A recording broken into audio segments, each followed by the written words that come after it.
I'm plugged in. What are you doing? There's a hot dog up my ass. Oh, it's controlling me. Don't hurt me. I'll do whatever you want. Big fan of the Sausage Party canon, so I'm excited to talk to the twisted minds that generated this whole series from the beginning. I mean, the movie was brilliant, and so far from what I've seen, so was the series. Food wordplay is top tier. I'm so glad the canon, the mythology of Sausage Party is living on and expanding. Obviously, the film was a big hit. At what point did the idea of making a spin-off series come about? When did it come about, Kyle? Like, we talked about it after the movie, and then for whatever reason didn't pursue it for a while. And then I can't remember. I'm so bad with dates, but like we'd been talking about it kind of like over the years.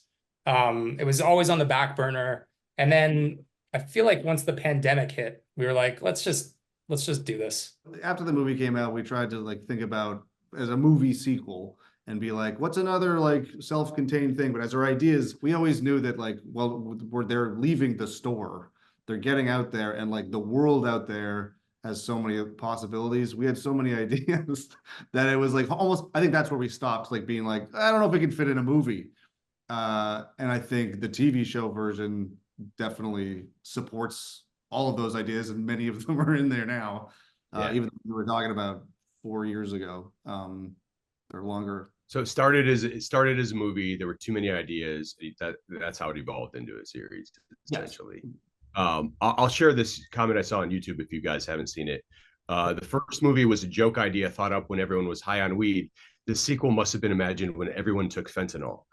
True or false? I've never done fentanyl, so yeah, this is how you're trying to out us as fentanyl users. You're not going to get away with it. But the first part of that is true. Yeah, it was a total joke at first. You guys were just sitting around smoking weed, and it just popped out there as a joke.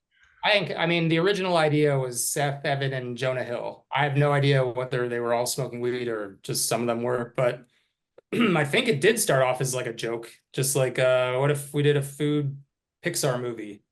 And then, you know, over time we kind of all thought that was a good idea and developed it into, you know, hopefully more than just a one-off joke, and actually put a lot of thought and time and energy into it. And now it is what it is today. I asked Seth once, I was like, you know, how many of your projects have you written high? And he said something like, well, considering I smoke every day, all day, all of them. I was like, it's a fair point. I get it, and it leads to some brilliant stuff. Totally. This story is post-apocalyptic for humies anyway. The food seems just fine. What were your reference points? Are you guys looking at Walking Dead and Last of Us and whatnot?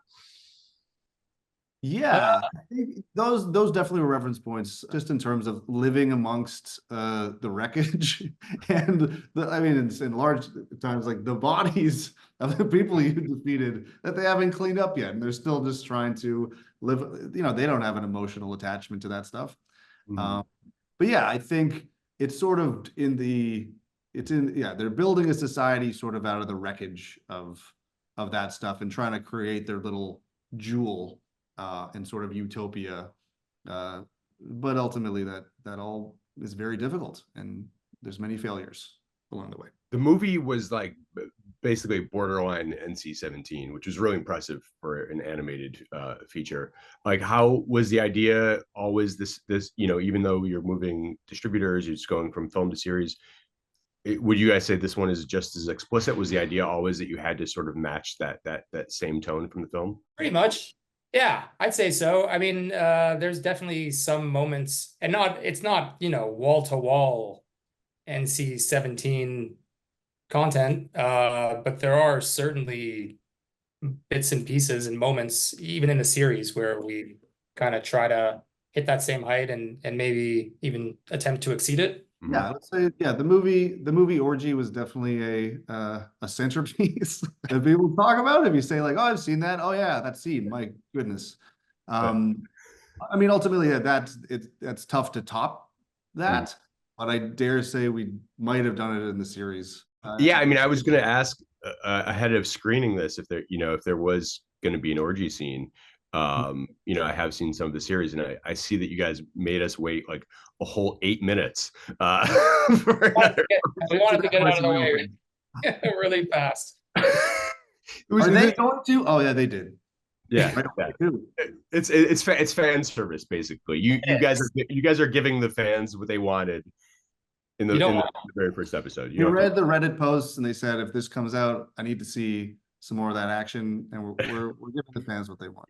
Yeah, and weird. It is weirdly erotic. I gotta say, like Bun especially, very sexy character. I'm not gonna lie. Yeah, I mean, you guys moved from Sony to Prime Video. Like, what were I imagine there were a whole bunch of new creative executives that you're working with along the line. Like, what were the best studio executive notes you got on this one? I can't. The studio executives were great. Honestly, they were good. They helped. They didn't not push back too much on the crazy stuff. In fact, like they were telling us to dial up some of the craziness. If anything, we might get a note or two saying that there's a few too many food puns. But that was it. It's a show about food, and puns are easy and fun to come up with. And what are you gonna do? Yeah. All the sex stuff was totally fine. It was too much food puns. Yeah, that was their limit. I mean, we definitely got standards and practices notes about some of the content that we had later in the later. Can you show that for less frames, please? Like, it's true. But the Amazon executives were all for it, which was great. As long as you just like move camera angles just so and hide things just so, it becomes a lot more palatable for everybody. And occasionally erotically tasteful. Yeah. Did you guys have a whiteboard of food puns? Like, was there a master list that you like? Did you come up with those first and then slot those in, or did they just kind of come as you guys wrote? I feel like when we first started the project, we would just kind of text each other. Like there was a while there, a few weeks, maybe even months, where because we have an episode where the food put on like a concert, like a Burning Man style festival, where there's all these food pun based performers. And we were probably, honestly, for weeks nonstop, just texting each other food puns. So I don't think there was a whiteboard, but there's a text, there's a text chain. There's a text chain that we should publish. It's true. Yes, bonus feature, Reddit thread. Well, guys, my time is up. I appreciate your time today. Again, really enjoying the series so far. I'm so glad you guys are keeping this going. So great work.